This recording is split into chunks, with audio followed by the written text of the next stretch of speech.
There, the light came on. Okay. So now it's time for our inspirational talk, and it is my great honor to introduce Reverend Jane Howard, who graduated from the School of Healing and Prophecy in 2010. She volunteers at Fellowship of the Spirit, the Healing Temple, and the Artisans Guild, and they're among Jane's weekly activities. She is a member of the Executive Committee for the Fellowships of the Spirit. And she condensed this down. We all know Jane as much more than that. She's a very dedicated member to the church here at Fellowships, also to Lilydale. She does work up there a lot as well. And she's always willing to give a kind hand or a hug or whatever she feels like somebody needs. And so with that, I'll have Jane to come up and talk to you guys about whatever she's going to do. Composting of some sort. That's great. Okay, I need to find... I can turn mine off right.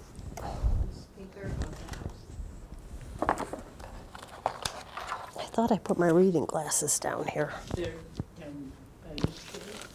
Oh, they fell. Over here, honey, behind you.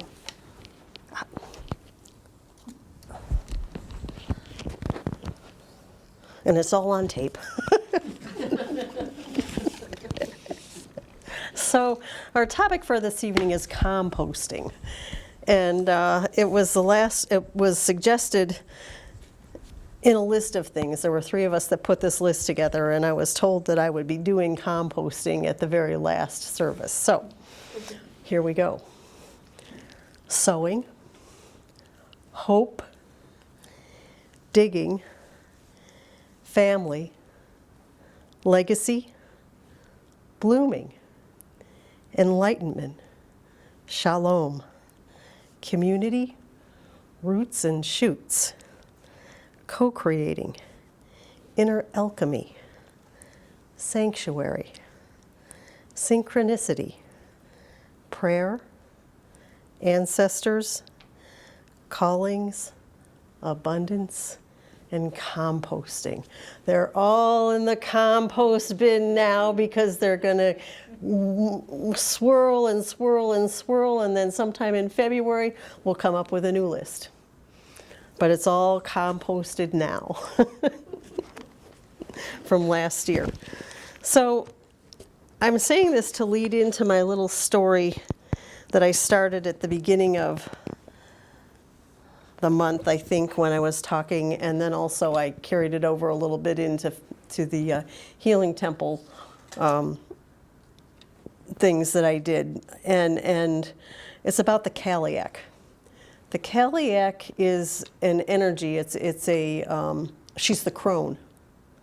She's the old woman. She's the crone, and crones can wear black. And in some cultures, like the Native American culture, I think you have to be 58, but I think in the Gaelic and Celtic and Scottish culture, it's more like 58 or 62. Anyways, people that are younger aren't supposed to wear black because they can't handle the energy of black. Did you know that? That's what they told me, which is, I think, very interesting. But then the crone is also known for the period beginning from Samhain till Imbolc. And so we're going to talk a little bit about that, because Samhain is actually the first moon in November. And that's when the Cassadaga is there and present with everybody. And people start to bring their griefs and their concerns and their trials and tribulations and the things that they might be angry about, things that didn't go right in this past year. And they have little clooties that are made out of pieces of fabric that come from either the hem of a garment that was someone who crossed in spirit that year that they're feeling some grief for, or it's also something that could be a hem of something that's a favorite piece of clothing of their own, or their best dress or something like that, their best skirt. But anyways, they make these clooties and they tie them to a rowan tree. And rowan trees are sacred in the Celtic and the Gaelic world, in Ireland and Scotland and Wales. They also make a really good berry jam. I've had the opportunity to go over and have that in Scotland, and it's really a good jam. So anyways, that's also stirring a pot. But anyways, all of these clooties get tied to the rowan trees, and all of the griefs and the bones and all of the things that people bring get stirred into the pot of the Cailleach.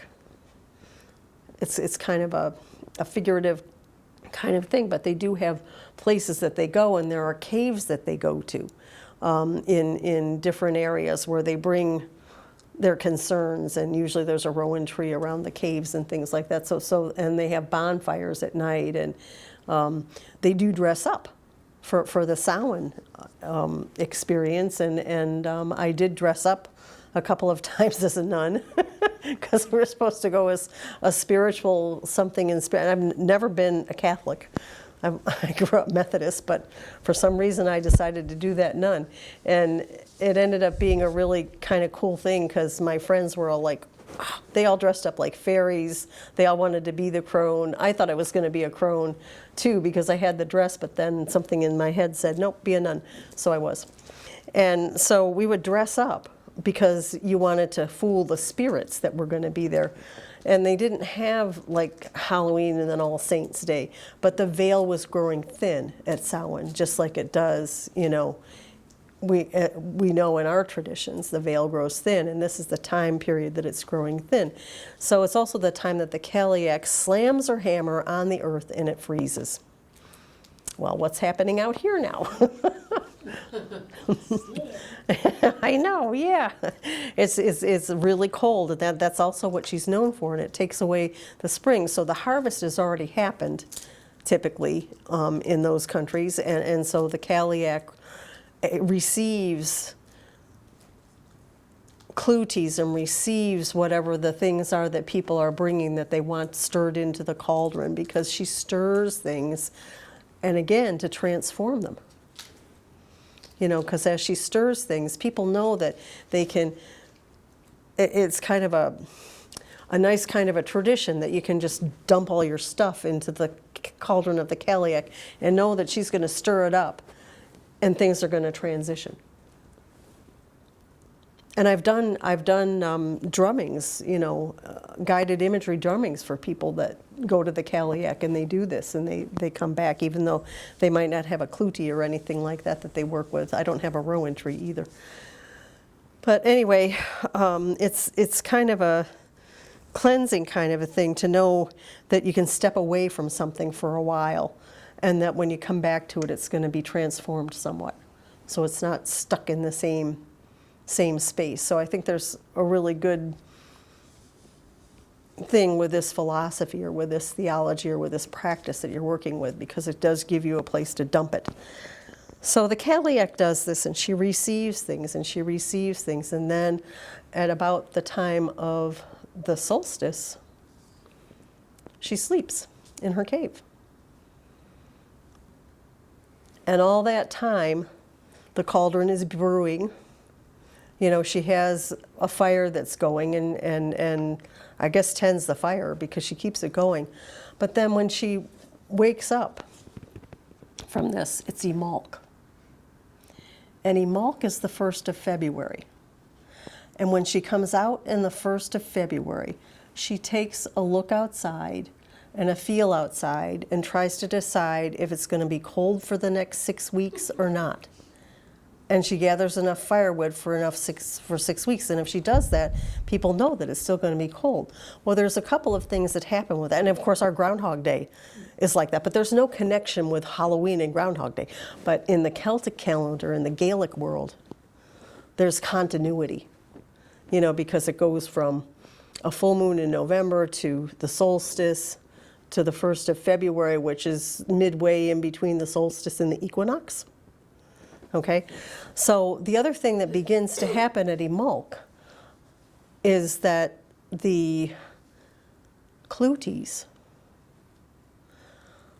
then get burned in the fire, or they get buried in the ground in ceremony. There's a ceremony that happens with those. And then also at Imalk, it's when Bridget starts to stir, the young woman. And of course, she comes more into her energies by the time the equinox happens, and then Beltana, of course, in May. So there's a lot of continuity in how the Catholic works and how things work. And so then by the time, not only has the transformation happened from the old crone to the young woman, also all of the griefs are taken care of in a ceremonial form. And what does Barbara do with the ribbons on the tree every year? You know what she does? She has a ceremony and she buries them. And a lot of those things are prayers for people, griefs, people that are in spirit. Yeah, it's a similar tradition, isn't it? So sometimes we don't know where we're going to encounter some of these things that may have had a basis that had more of a continuity or more of a context in a different culture, and yet they landed here somehow in some way. And so what I wanted to do was just present this and have people take a look at things. Now I know one of the other things that I pulled to read was from my handy braiding sweetgrass book.